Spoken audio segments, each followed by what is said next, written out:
Court ने जो फैसला दिया है 1971 की कट लाइन वाला कि वो 1952 के मुसलमानों का मामला, और फिर हजरत रहमतुल्लाह अलैह पूरी जिंदगी करते रहे और अब जाकर ये आखिरी फैसला हुआ है एनआरसी पुराने जमाने में कि भाई कराओ NRC, national registration of citizenship बनाओ आसाम के। यहाँ नमाज अदा करते हैं। मेरी मीटिंग थी कल वहाँ पर दिल्ली के अंदर और आज भी थी, लेकिन मैंने कल अपनी एजुकेशन कमेटी हल्का पुलिस प्रशासन, इस उत्तर प्रदेश की हुकूमत के अधिकारी, पता नहीं ऐसा क्या हो रहा था कि आदेश मेरा आपसे एक सवाल है कि आसाम में जो एनआरसी हुई है उसमें जमीयत ने क्या किया है? एनआरसी का सवाल कर रहे हैं आप, तो आज से नहीं बल्कि 1963-64 से जमीयत उलमा ही उस काम को करती चली आ रही है।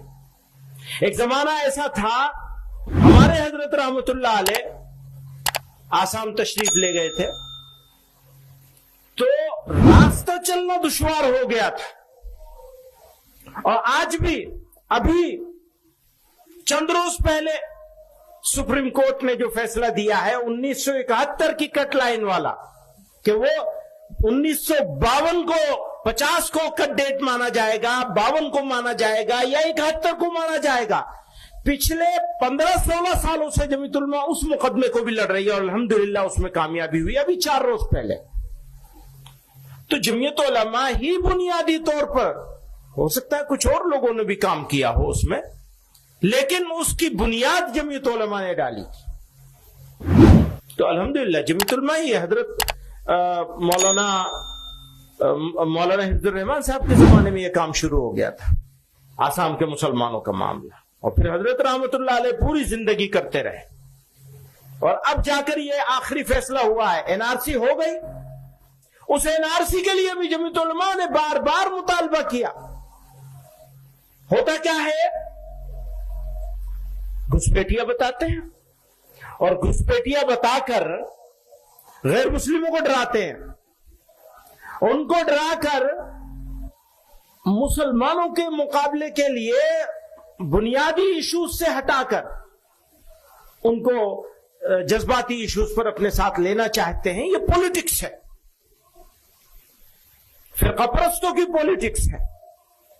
तो जमीयत उलमा ये कहती चली आई, बारहा जमीयत उलमा ने रेजोल्यूशन पास किए हैं पुराने जमाने में कि भाई कराओ NRC, national registration of citizenship बनाओ आसाम के लिए।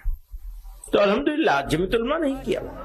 मैं जामा मस्जिद के अंदर, जो कि हमारी मस्जिद है, अल्लाह का घर है, और अब से नहीं कई सौ साल से ये मस्जिद तामीर है।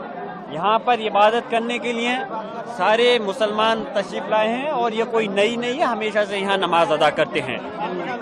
मेरी मीटिंग थी कल वहाँ पर दिल्ली के अंदर और आज भी थी, लेकिन मैंने कल अपनी एजुकेशन कमेटी की मीटिंग अटेंड कर करके आज मैं नमाज के लिए हाजिर हुआ हूँ। मुझे मालूम चला कि पुलिस प्रशासन ने यहाँ बहुत तैयारी कर रखी है। पता नहीं तैयारी ये क्यों लगा रखी पुलिस फोर्स। यहाँ कोई जंग तो होने नहीं जा रही, यहाँ सिर्फ नमाज पढ़ने के लिए लोग आए हैं। और जैसा कि अभी 3 दिन पहले जो वाकया हमारे सामने आया, निहायत ही अफसोसजनक है। मैं अफसोसजनक इसलिए है क्योंकि संभल की सरजमी पर बहुत अमन व अमान के साथ, बहुत सुकून के साथ में सभी लोग, सभी धर्म बिरादरी के लोग सुकून से रह रहे हैं, लेकिन कुछ शरारती तत्वों ने इस माहौल को खराब करने का प्रयास कर रहे हैं।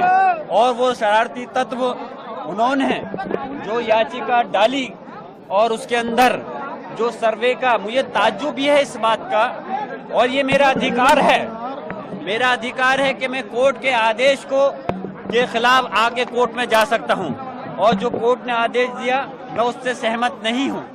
मेरा यह है कि इस आदेश के तहत, क्योंकि दूसरे पक्ष को यानी कि हमारे पक्ष के लोगों को नोटिस नहीं दिया गया, उनको सुना जाना चाहिए था पहले, सर्वे देने से पहले, आदेश देने से पहले। खैर कोर्ट का मामला है, उन्होंने आदेश दिया, लेकिन उससे ज्यादा मुझे ताज्जुब है कि संभल का पुलिस प्रशासन, इस उत्तर प्रदेश की हुकूमत के अधिकारी, पता नहीं ऐसा क्या हो रहा था कि आदेश उधर ہو رہا ہے کوर्ट کا, اور 1-2 घंटे के बाद में यहाँ पे सर्वे कराने के लिए